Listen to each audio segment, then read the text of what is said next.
Hi everybody, John with you. Welcome back to my channel, and today I'm going to be doing an empties video, candle empties video, and I know it's kind of early. You're thinking like, why are you doing your empties now? It's not the end of the month.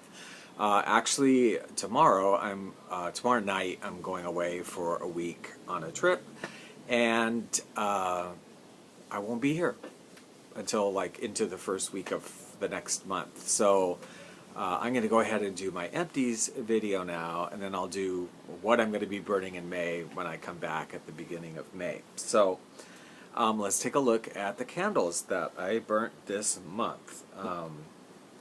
I was finishing up on the last video. I should have really included it in last month, but I was just at the end of it and I didn't. It's a candle from Bloom and Prosper. It's called Black Rose and Amber. And it's got it on clearance, yeah, $5.49 from Ross. So a very pleasant candle, 2-wick, white wax. I didn't have any problems with the burn. I mean, the performance was fine. It was on the lighter side for sure, but you definitely get a nice amber scent with just a touch of a rose, and not really a fresh rose scent, more like sort of a cologne-y powdery rose powder and amber, I don't know, but this was a nice one, not terribly strong, maybe like a 5. So again, burning out here in the main room, it's a little bit lost in it. In the bathroom I could definitely, smell it more when I had it burning in there, which was true of almost every single candle this month actually. Then I went on kind of my theme was sort of a, like fresh, or like a minty and sea, nautical sort of sense, combination of things. And I did this White Barn candle from Bath & Body Works, the lemon mint leaf. I have burnt this before in the past, 3-wick. This is an excellent candle, a really beautiful candle, really nice, fresh, lemony, fresh mint scent, really will clear things up. It says sparkling lemon zest, spearmint leaves, and verbena sprigs. It's always a candle I like and recommend, and always seems to perform well. So really cleans, gives the feeling of cleaning up the apartment. I didn't really clean it up. I haven't done spring cleaning, but makes you feel like you have.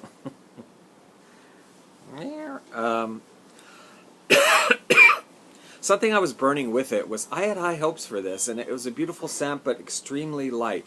Oh, I should say the White Barn, the lemon mint leaf, like a 7, 8, quite strong throughout wherever it was burning. This is a candle that I got at Nordstrom Rack a while back, Sea Mint, and I had really high hopes for this because it's just a beautiful, kind of a sweet mint with a vanilla and a little bit of a sea spray scent to it. Really, really nice. This is from Takata. The performance was pretty good. It's a 1-wick. It did take a while to pool out sometimes, but I tend to burn candles for a long time. If I'm home at night, or even if I light them during the day, it's usually I'm going to be home for hours and hours, so they burn for quite a long time. But this one did take a while to pool out, and it was not very strong. It is a beautiful scent. It's a really nice scent, and in the bathroom it did fine. I could smell it okay. If I had it out here in the main room, it was really lost. So I'd say it was like a 4 or a 5, something like that. But in the smaller room, I could smell it. I probably wouldn't get it again because it was so light, but I do. It is a beautiful scent. If I could find a melt like that, that might be really nice. Now, in the foyer, I have a little lantern, and in it I had this candle burning. I was very curious to try this. I don't know, at our this is TJ Maxx. I've seen several different ones, and I just did pick up this one. They're all beer inspired. The Torched Products, Craft Beer Torched Products Premium Candle. The one I got was Blood Orange IPA or IPA. I don't even, that's how much I know about beer. I don't even know if it's IPA or IPA or IPA. Whatever. Yeah, they're cute. They're kind of like in little beer, look like beer glasses. Um, Single wick, white wax, nice scent. Definitely had that little bit of a beer, not real strong beer, but like a little bit of that alcohol sort of scent, beer scent.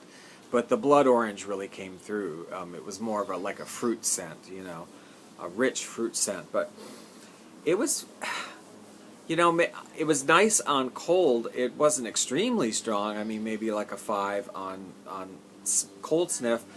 Smelling it, I have to say, I couldn't really smell it at all in that lantern in the foyer area at all. Even if I was like just right over it, I really couldn't smell it. So yeah, it was an experiment. I do see these. I probably won't get another one because cute idea, but it just didn't scent. I mean, it looked pretty burning in the lantern, but that was it.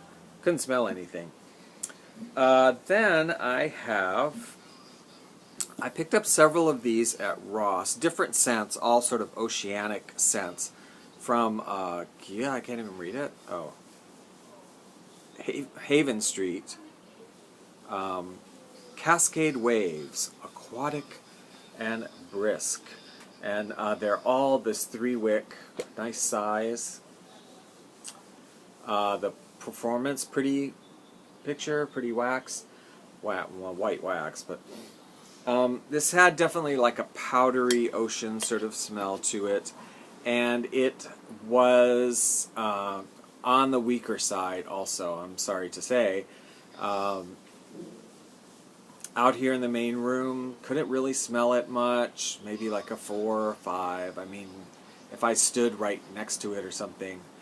In the bathroom, in the smaller room, I could smell it, although not very strongly there. It was present, so I have several more of these in different scents, so I hope they're stronger than this one, but you know, probably not as it goes. But anyway, Cascading Waves is very pretty.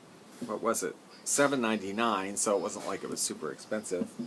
Then finally this month I burnt a village candle, just the apothecary type jar, limited edition, Tranquil Moments. Very pretty picture there of a hammock by the ocean with some leaves going. No scent description on it, but this was $9.99 at TJ Maxx. It was a pleasant smell of definitely like ocean air, definitely like a sand, kind of a bit of the sea sand scent, and floral. Absolutely, there was floral in this. You know, that was, I would say, maybe even as strong, if not stronger, than the aquatic notes in it. Again, you know, it just was not that strong. Maybe like a 5, a 6 out here in the main room. Like I could smell it out here, but not very much, just once in a while. Again, in the bathroom, when I would have it burning in the bathroom, because I'm always moving my candles around. I try it here, try it there, or just to have a different scent in different areas. In the bathroom, I could smell it pretty good, like 6 or 7 anyway, like in the bathroom. But you know, out in the main room, not very much. I've had a couple village candles, I will say, from TJ Maxx that have had beautiful scents, and they all seem to have been fairly disappointing in terms of not throwing really strong. So I don't know what the story is there, or it just happened to be the ones I got sometimes, you know, is like that. I don't know, but I'm gonna, if I see more, I'm gonna try more that I like, just to see. But I mean, because, you know, $9.99 is not a bad price for this large apothecary kind of jar. So yeah, that's what I burnt this month. Now when I come back from the trip, I will put up what will be burning in May. Yeah, I'm just by way of chatting a little bit, yeah, I'm going to Miss USA. Well, I do this pretty much every year.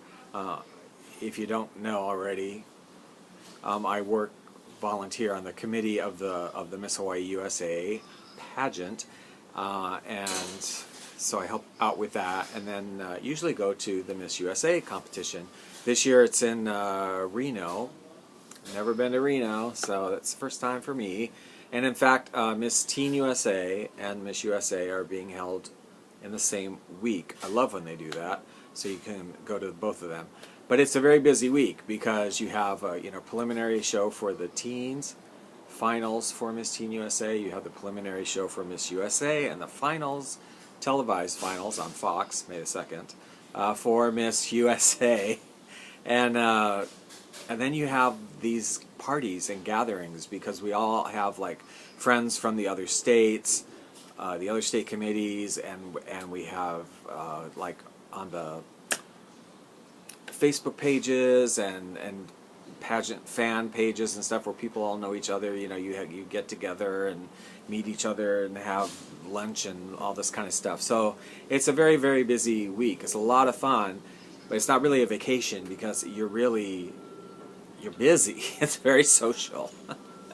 And I don't drink. It's a lot. There's parties and stuff too, but I am not really a drinker. I mean, I'll drink a little bit here and there, but like, I cannot function if I just get like, I'm too old. Like if I'm drinking to where I'm getting like sort of hungover and stuff, it's not a good thing. So for me, so I just don't do it. I'll have like one drink or two or something at these parties, and like that's it.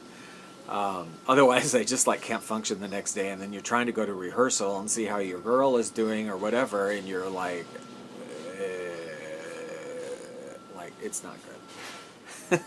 So it's a lot of fun. Never been to Reno, first time. I'm gonna pack tonight. I leave tomorrow night, but I don't know. Do you do this? I always pack for a trip the night before because I find I can never. I mean, I always during the course of the night I'll pack the night before, figure out my outfits, all of that, pack it, go to bed, and at some point during the night or when I wake up in the morning, something will come to me like, oh, I forgot. I got up. Like I just keep a pen and whatever by the bedstand or whatever, so I remember. Because it happens every time. I always will remember something during the course of the night or when I wake up in the morning that I forgot that I need. So I never like to pack at the last minute for something because I know I'll forget something. And hopefully it's not a big deal. It's something you could just get there, but you never know. Sometimes it's something very important that you forget. So anyway, yeah, I'm packing tonight. And today is a beautiful day, and I am off work today, so I am I'm going to go to the beach and continue reading my book. I'm reading this really cool book, The Making of Victorian Values. I don't know about you, but I love the Victorian era and reading about it. And sometimes it's like the peak of civilization, and it's also the worst in some ways as well. So it's a very fascinating time period, and I love it. This is kind of interesting about a lot of hypocrisies and how these values sort of came about, because apparently, a lot of people didn't follow them anyway. And in fact, while we're chatting, let me just say something they talk about in here that's really interesting is Cant, C-A-N-T, not apostrophe T, C-A-N-T, which was the thing at the time, is the age of Cant, where there's a standard that everybody is held up to in the public eye.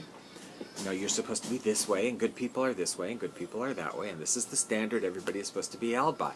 But you knew there was all kind of sneaky stuff going on, and people having affairs, and people doing this, and people doing that, and it was tactically like okay, it was okay that you did whatever you did, as long as in the public eye you upheld the idea of Kant and how your public image was supposed to be. And I was reading it and thinking, my gosh, here we are in 2019, and we're living in another age of Kant, right? I mean, it's so resonated with today, reading that idea. Who knows? Anyway, have a good week, and I'll see you guys next week when I get back.